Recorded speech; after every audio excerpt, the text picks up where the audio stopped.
capital, maksudnya kita nak raise capital. Who raise capital? Company. Okay. So for company, dia ada dua alternatif dalam capital market to raise capital for their business. The first one, equity. Satu lagi adalah bond. Equity market, hari ini kita akan belajar equity market tapi tak semua, terlalu banyak. Okay. Equity market ni nama lain dia adalah stock market ataupun share market. So kalau you baca benda tu samalah dia. Okay, so what is an equity market? Provide avenue for the trading of stock. Okay, to be specific adalah common stock and preferred stock. So ada dua jenis stock ataupun share dalam equity market ni, iaitu common stock and preferred. Okay, common stock nama lain dia adalah ordinary. Okay, preferred nama lain dia adalah preference. So benda yang sama. When we talk about stock pun maksudnya adalah share. Kita bukan bercakap pasal barang ada kat dalam company tu. Ini saham. So stock and share maksudnya samalah. So this equity market will help the company to raise fund for the first time by issuing common stock, which is initial public offering, IPO. Okay, kalau you baru first time launching share or common or preferred, dia panggil sebagai IPO. Okay, provide the platform of its trading in the secondary market. Okay, definitely bila kita beli share, kita nak jual balik share tu, baru kita dapat return. Contoh saya beli Arifah, saya beli hari ni, esok saya jual kepada Arifah. Saya beli hari ni for the first time, dipanggil sebagai primary market. Bila Arifah beli daripada saya, investor to investor, barulah consider sebagai secondary market. Boleh?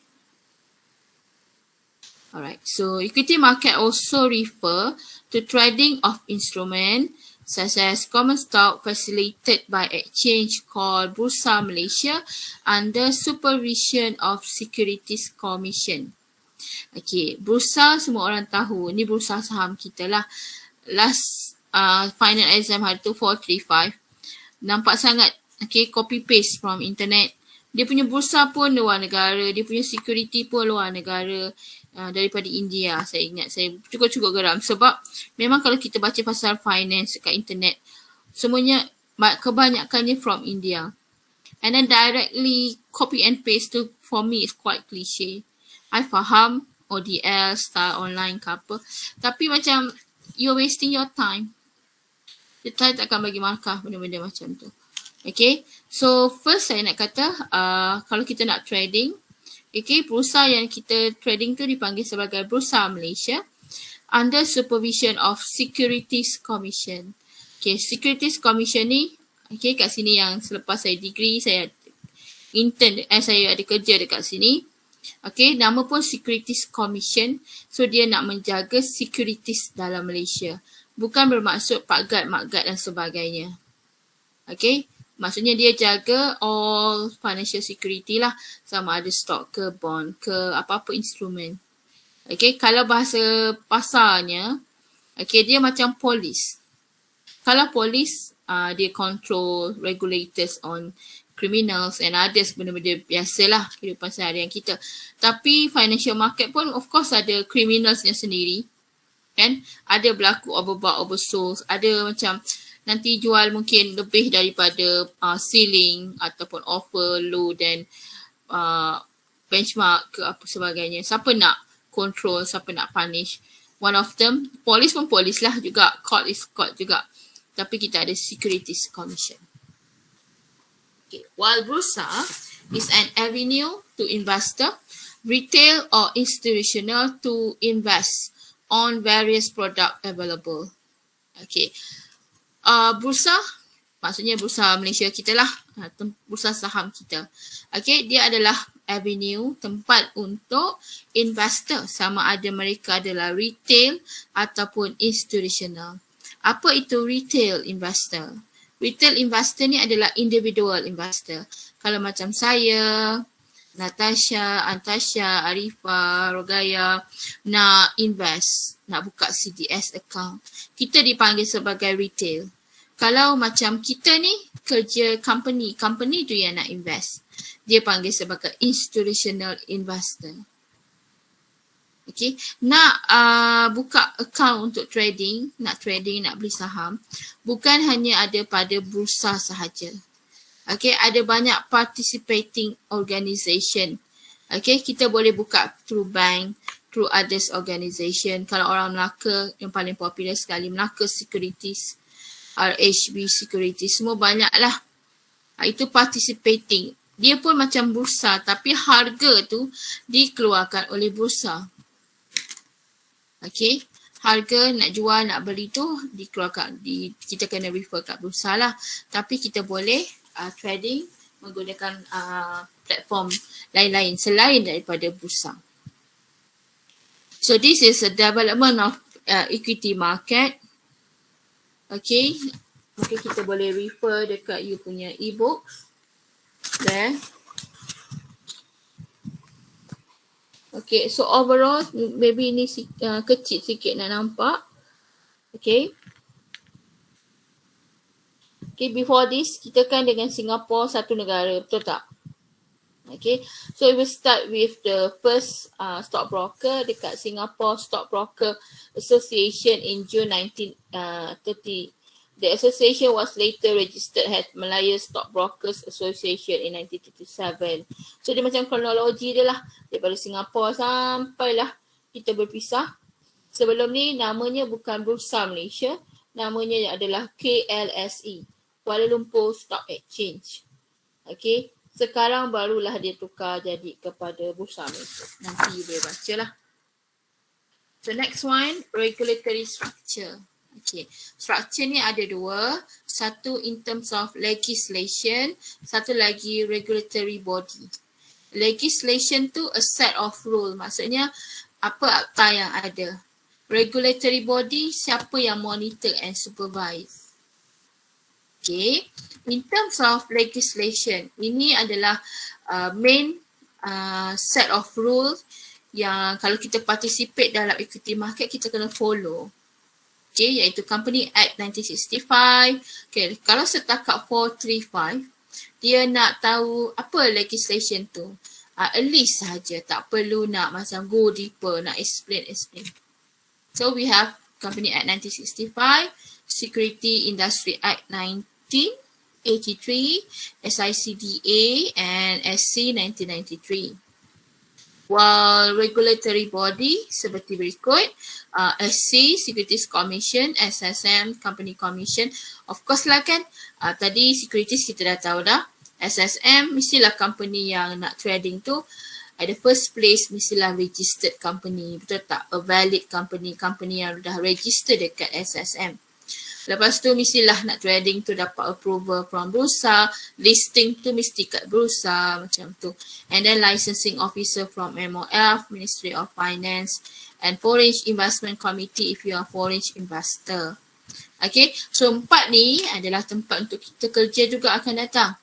Okay, kalau kita belajar finance tu, kita boleh take note. Oh, apa ni? Jangan takut nampak macam besarlah company ni, tak mungkin lah ni. Boleh ke tak kan? It's all about lucks. Okay. So this one, Securities Commission. Kalau you pergi Bukit Kiara, the pusat sains, di depan pusat sains. Ataupun you jalan-jalan yang mungkin pernah nampak. Okay, so this is Suruhanjaya Security ataupun Securities Commission Malaysia. So after degree, I got a chance to work there. Okay, before I continue study for master macam tu. Okay, masa tu bila saya kata dengan arwah mak saya nak kerja dekat Securities Commission, mak saya dah ingat saya ni jadi Pak Gad lah. Masa tu lah zaman-zaman tu kan. So sebenarnya it's all about finance industry lah. Jadi apa itu SC? A self-funding. Okay, dia related saja dengan government but it's a self-funding. Statutory body maksudnya perbadanan. Okay. Kalau you macam ada question kan, Jadi kalau kita dapat GPA, kita mesti kerja dengan kerajaan. Kerajaan akan carikan kita kerja. Tak adanya macam banyak kan GPA scholars ni ramai. Okay, even though you kerja dekat statutory body pun, pembadanan of government pun kita consider okay, kita akan lepas daripada GPA tu. Don't worry. Dapat GPA, ambil saja kalau you nak. Okay, under SC Act to regionalize and streamline the legislation and regulatory framework of Malaysia Capital Market. So, berkenaan dengan capital market, apa dia punya set of rule, apa dia punya framework, okay, regulatory set dia, semua dikeluarkan oleh SC. The mission of SC is to promote and maintain fair, efficient, secure and transparent security and futures market to facilitate the orderly development and innovative and competitive capital market. So ada banyak function yang SC buat. You can refer to your e-books also. Setiap negara dia ada dia punya SC sendiri. So Malaysia kita dipanggil sebagai Securities Commission. The next one, pernah pergi sini, kalau kita 45 dululah zaman online, zaman offline. Kalau trip 45 ni memang saya akan pergilah ke kampung-kampung macam ni. Okay, mesti nak ambil gambar kat depan ni. Okay, saya perasan kan mungkin you pernah pergi ke apa. Ini adalah bull and bear, betul tak? Okay, dia bukan saja-saja je lah. This animal, this represent a market for finance. This is bear, right? This is bull kan? Betul tak belah kanan tu? Okay. Bear market maksudnya market sedang menurun. Bull market maksudnya market sedang meningkat.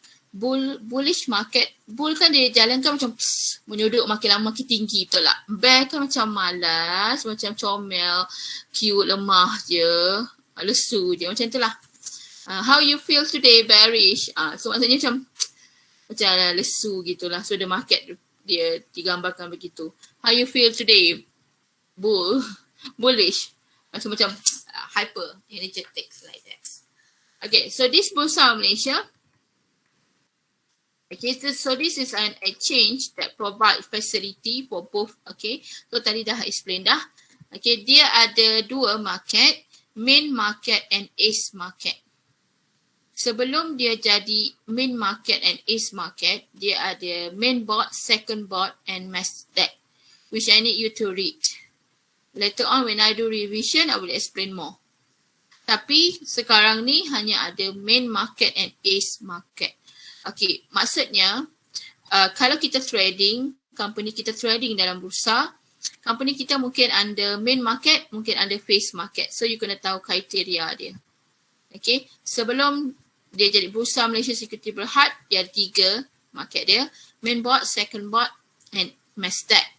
Okay, so lepas dah tukar nama jadi yang ni, main board and second board jadi main market, mass deck jadi ace market.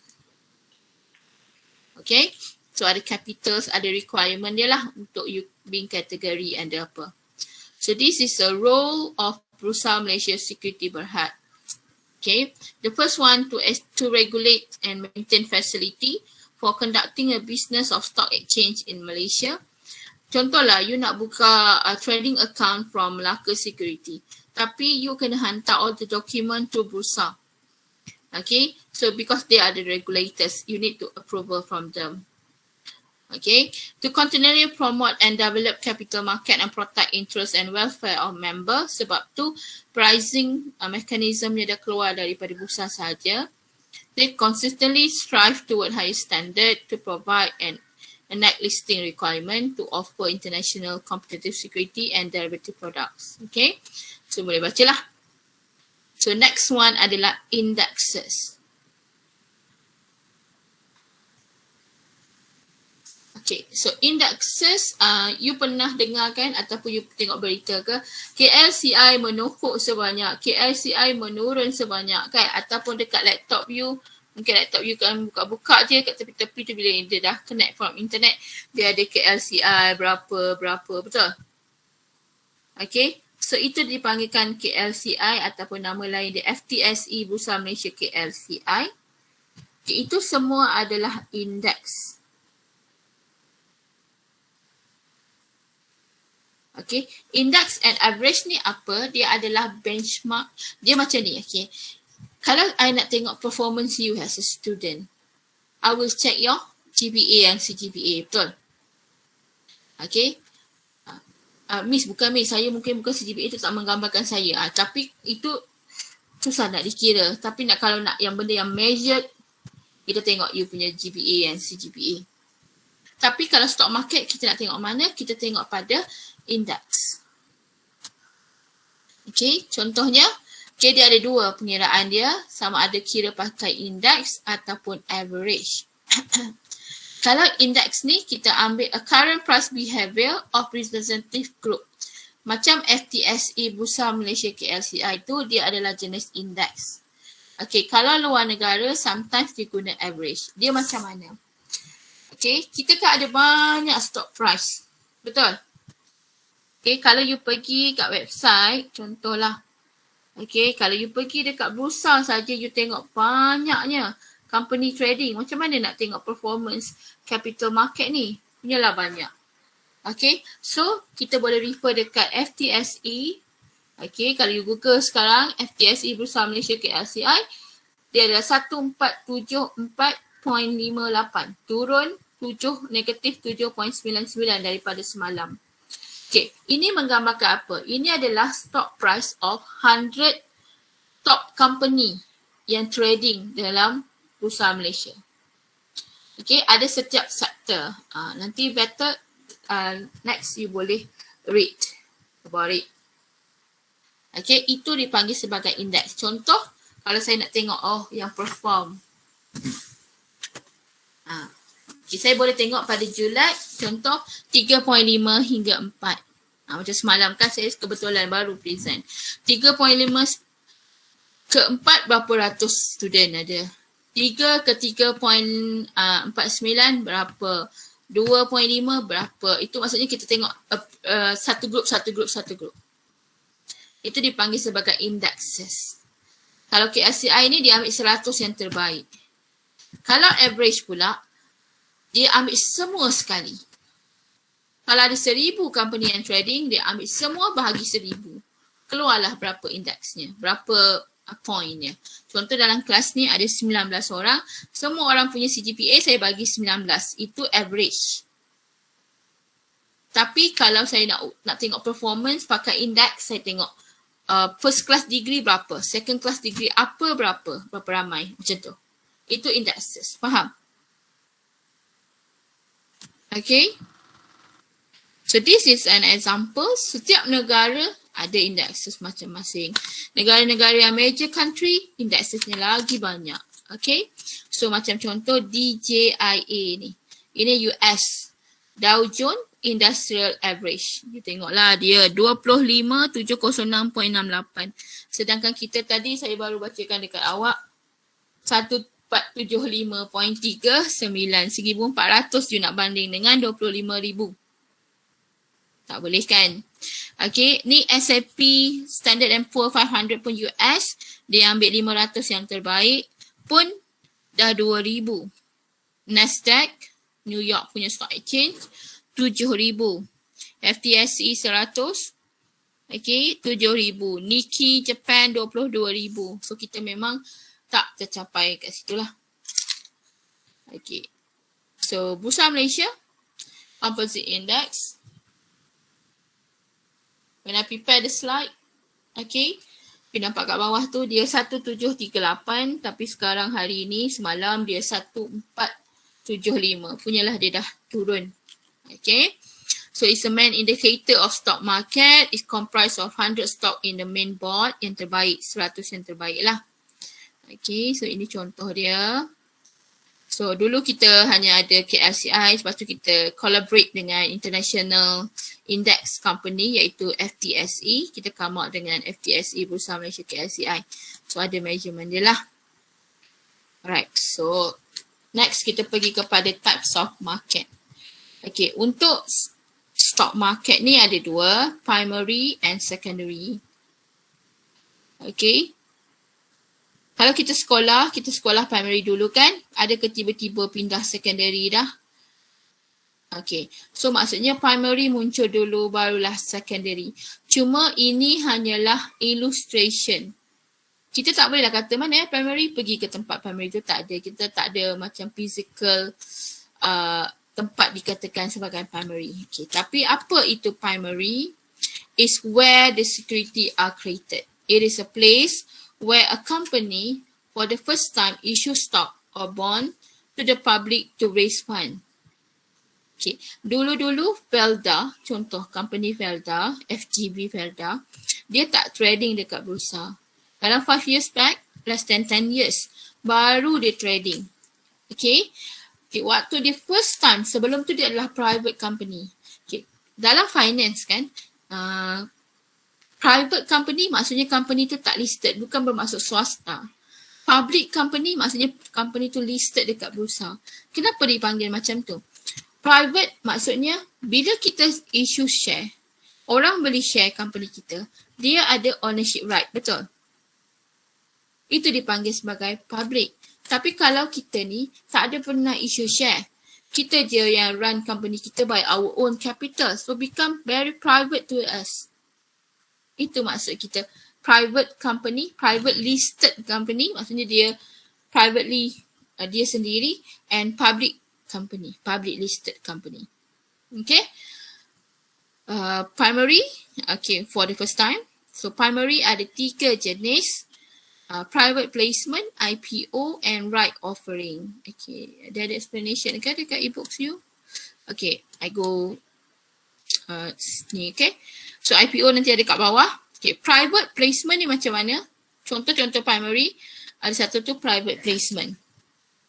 Investor kan tadi ada 2 kan, sama ada retail ataupun institutional, betul?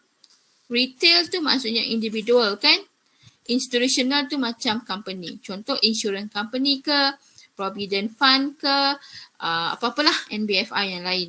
Okay, contoh saya, company Linda, ya Allah.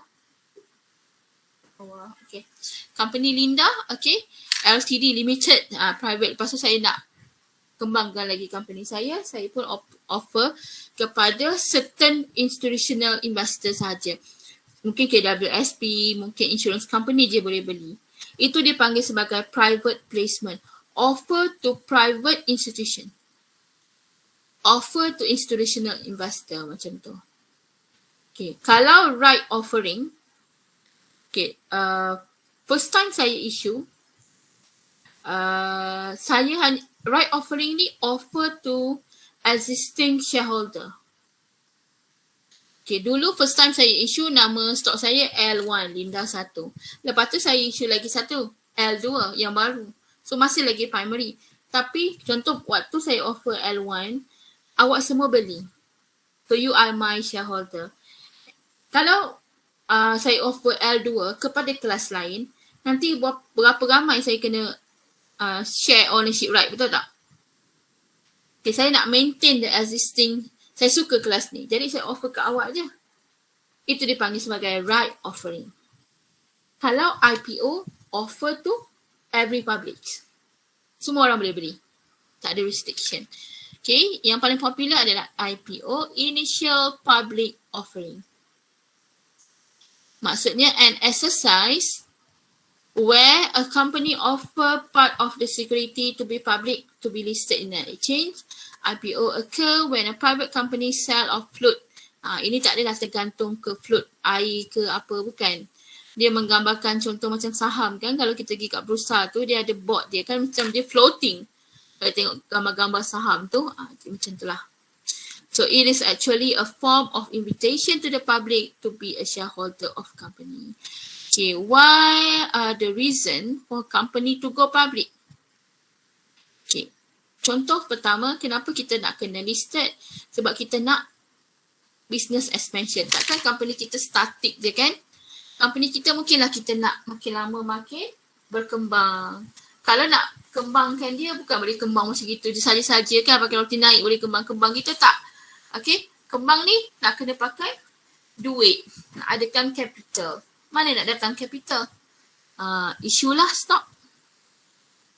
Okay, ataupun kenapa issue go public?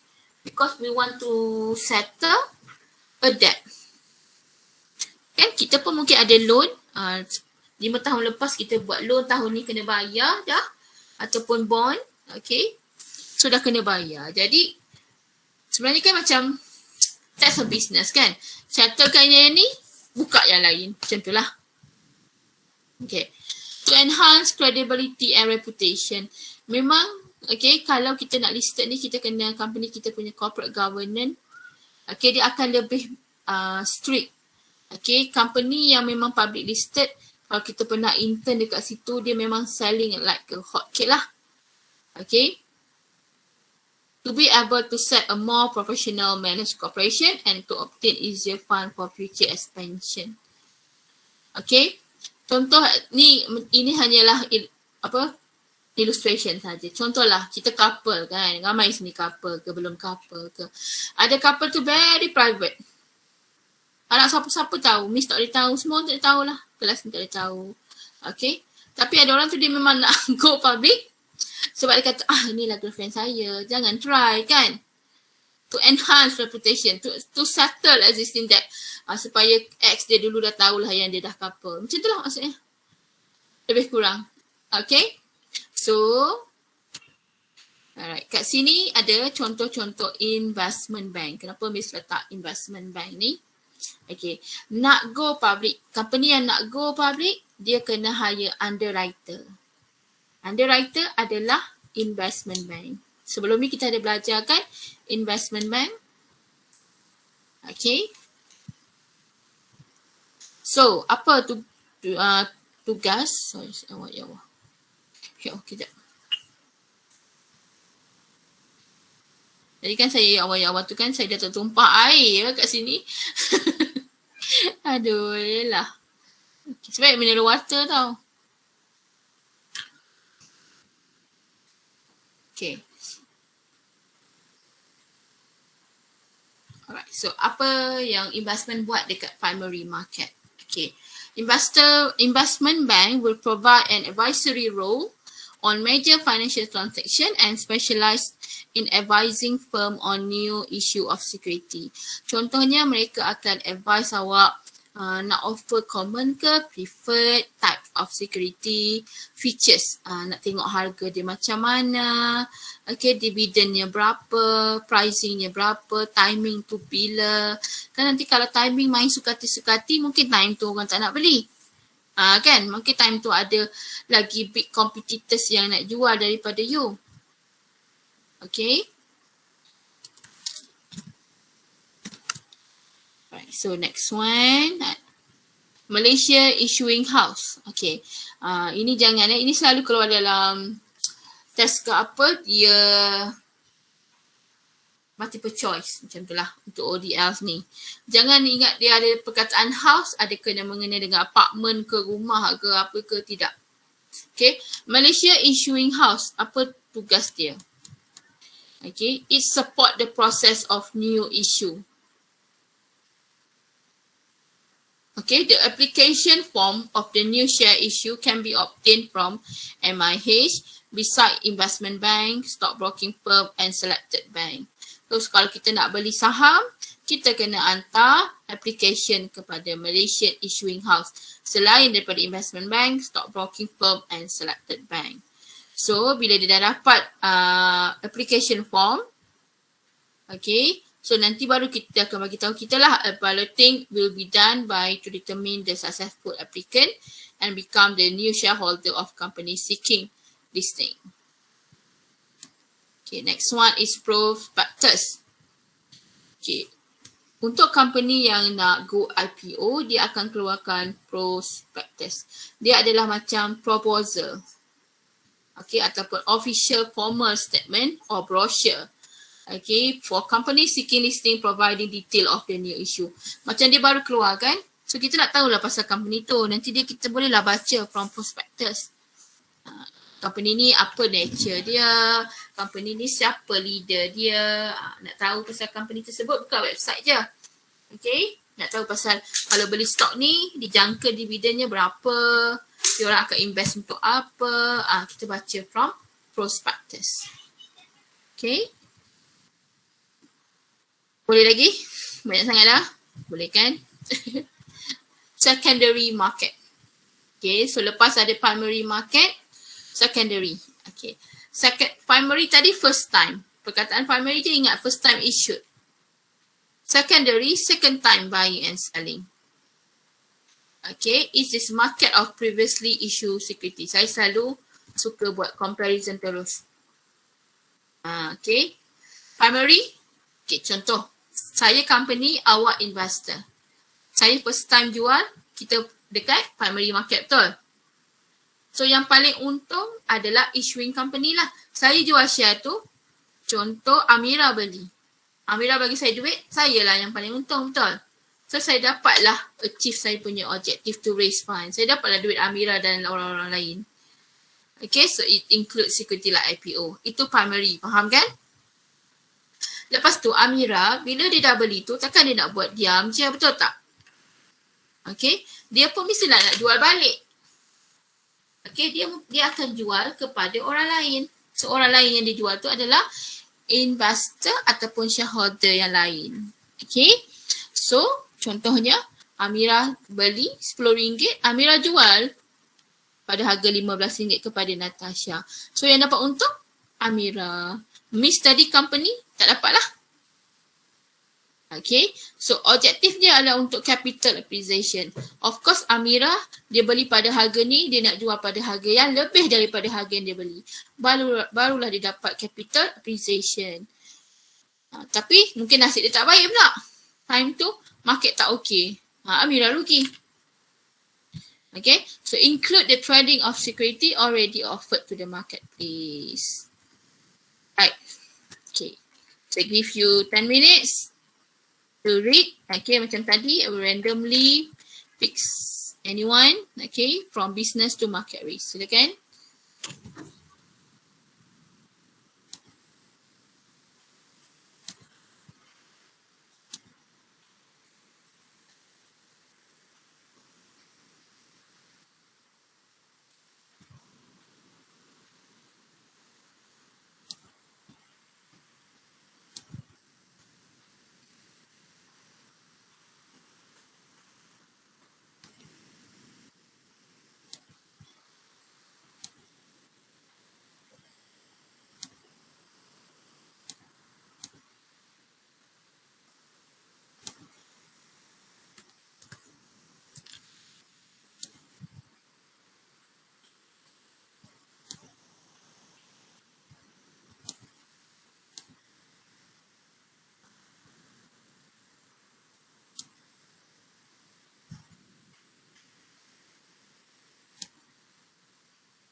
Okay, kalau you dengar anak-anak saudara saya dah balik sekolah, okay, buat tak tahu je lah.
Okay.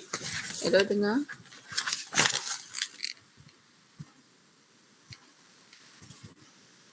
Hello. Hello Miss, boleh Miss? Alright. Okay, ni last lah. Kita pergi kepada risk. Ni saya close dulu tu.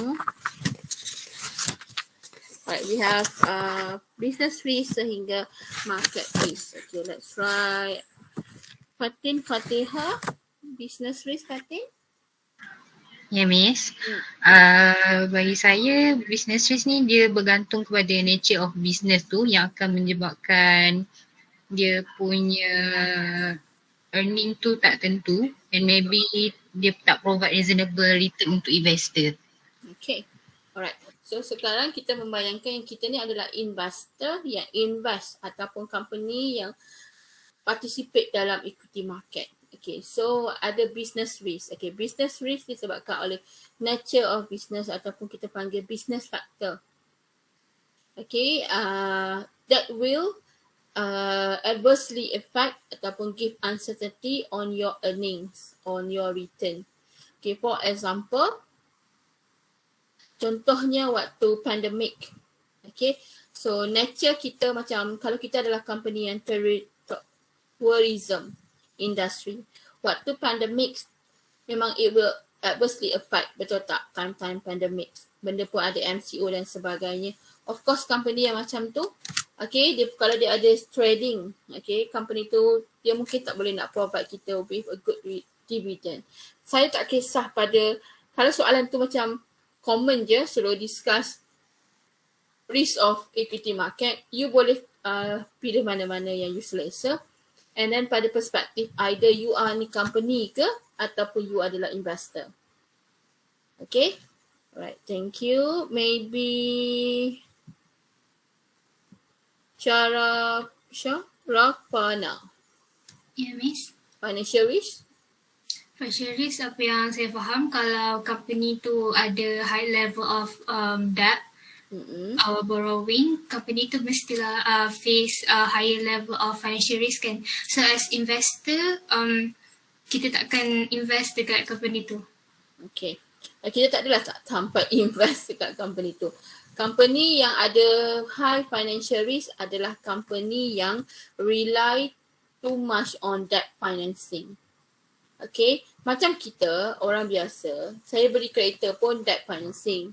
Maksudnya saya buat financing melalui debt. Tapi kalau company pun sama, mungkin dia nak capital, bila ada debt financing, dia high commitment. Betul tak? Kalau debt ni kita kena bayar principal, kita kena bayar interest. So dia akan dahulukan dia punya creditors lah. Jadi untuk investor, mungkin investor nak avoid, kan kita ada buat ratio kan. Contoh kita kira debt gearing ratio, debt ratio. Kalau tinggi tu maksudnya dia punya obligation tu tinggi. So kita tak nak lah nanti dia affect pula kita tak dapat return as an investor. Macam tu, we try to avoid it. Okay, maybe Faslinda. Yes, Miss. Purchasing power. Purchasing power is related to economic condition macam inflation.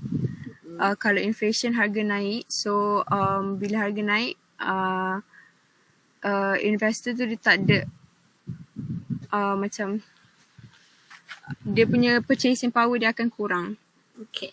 Alright, thank you. Okay, kalau nak cakap pasal purchasing power, memang kena relate dengan inflation. Okay, kalau high inflation, low purchasing power. Purchasing power ni kan kemampuan membeli. Macam kita sekarang lah. Okay, sekarang ni high inflation. Okay, of course kita tak mampu beli benda yang high end sangat. Mungkin kita mampu tapi tak boleh selalu, betul tak? Okay, so during high inflation, purchasing power of investor will reduce. Okay, mungkin dia tak mampulah nak beli kalau stok-stok yang harganya mahal. Ataupun kalau dia dah beli, waktu dia nak jual tu inflation tinggi, mungkin orang lain pun tak mampu beli. So they cannot sell their share. Okay, maybe Muhammad Iman Ahmad. Liquidity risk dia macam bila stok tu tak boleh tukarkan kepada cash dengan pada amount yang sesuai. Okay, boleh. Alright, thank you. Okay, liquidity risk mestilah inability to convert it into cash. Okay, waktu tu mungkin you kena reducekan harga. You nak jual for RM10 but people want to buy at RM8. At that moment, you are facing liquidity risk. Okay, ataupun satu lagi mungkin you beli share yang unknown company. Okay, unknown company memang liquidity risk dia tinggi instead of major company in Malaysia. Contoh you beli Petronas, of course lah orang tahu kan. Kalau you beli company yang new company, mungkin yang orang tak berapa aware about that company. So itu pun liquidity risk ni agak tinggi. Okay, maybe Najwatul, interest rate.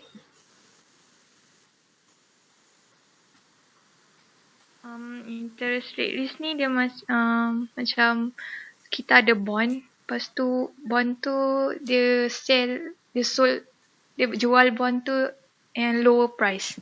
Sebabkan Okay. interest rate risk. Okay, ini Najwa tengok dekat dalam e-book saya ni kan. Explanation ni banyak dalam buku ni saya tak setuju. Adakah dia cerita pasal bond dekat sini? Instead of sekarang ni kita tengah cakap pasal equity market. Yang ini kan explanation ni saya tak terima. Okay, interest rate risk ni for me, okay, kalau you nak explain on equity market, interest rate risk occur disebabkan oleh fluctuation of interest. Okay, contohnya, okay, investor tu dia raise fund untuk beli stock menggunakan loan. Loan ada interest, betul tak? Okay, so interest tu mungkin tinggi, mungkin rendah. Jadi kalau dia tinggi, you have to pay more. Sekejap lagi you beli share tapi pakai loan. Dan tu you kena settlekan loan tu. Untung you dapat kat share pun tak banyak. At that moment you are facing interest rate risk. That's a good explanation. Okay, last risk. Hazim?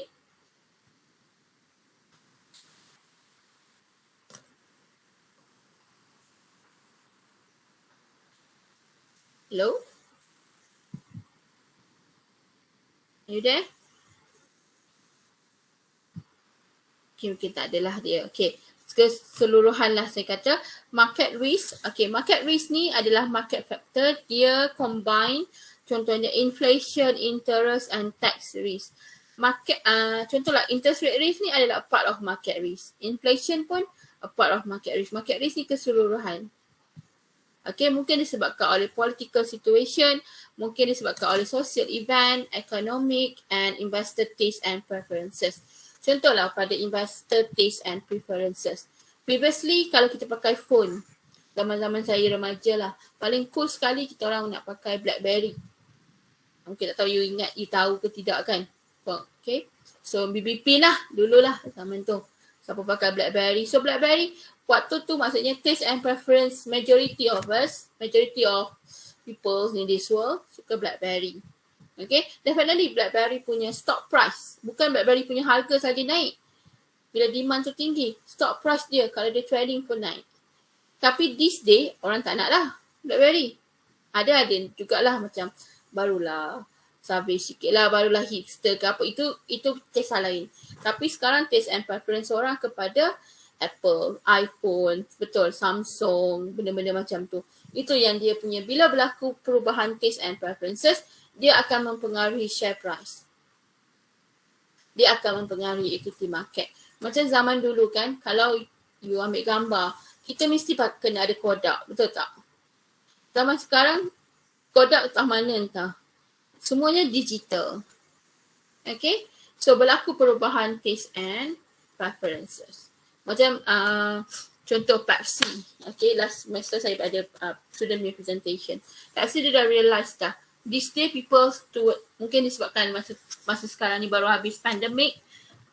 Okay, ataupun sedang lagi pandemic. People memang ada taste and preferences towards benda-benda yang lebih healthy. That's why macam contoh Coke and apa tu dia lagi banyak dia nak kena ke healthy punya version lah. Okay, mungkin zero sugar ke apa. Benda-benda macam tu dia bukan setakat mempengaruhi harga barang tersebut, dia mempengaruhi harga saham company tersebut. Okay, boleh? Alright, saya rasa tak nak ambil masa lama. I pun terima kasih sebab hari ni pun